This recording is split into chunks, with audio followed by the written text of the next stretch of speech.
હું ઘણી બધી વખત મારા પપ્પાને પૂછું કે તમને ખબર છે કે આજુબાજુવાળા તમારી સાથે ખોટું કરે છે, આ બધી વાતની તમને ખબર હોય છે તો પણ તમે કાંઈ બોલતા નથી. તો મારા પપ્પાએ કહ્યું કે બેટા અમારી જવાબદારી છે, મને બધું દેખાય છે, મને બધું ખબર છે, પણ આ મારી જવાબદારી છે.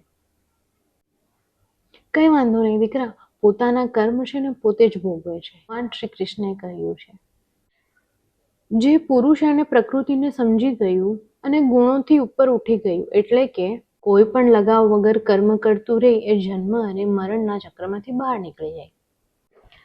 આ બંને વાત મેં એક સાથે કેમ કીધી?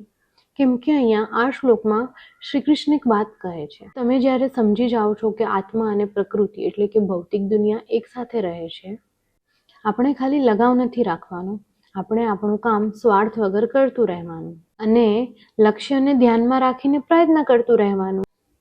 એ જ વાત પપ્પાએ મને વ્યવહારિક રીતે સમજાવી કે આપણને ખબર હોય છે કે આજુબાજુમાં કોઈ આપણો ફાયદો ઉઠાવવાની કોશિશ કરે છે, પણ મૂર્ખ નહીં બનો, આપણી જવાબદારી પૂરી કરો અને આંખ બંધ કરીને પોતાનું કામ કરો. એ નહીં વિચારવાનું કે મારી જવાબદારી પૂરી કરવાથી કોને શું ફાયદો થાય છે. મહત્વનું એ છે કે આપણે શું કરવાનું છે, આપણી શું ભૂમિકા છે. બસ આટલું જ. જય શ્રી કૃષ્ણ.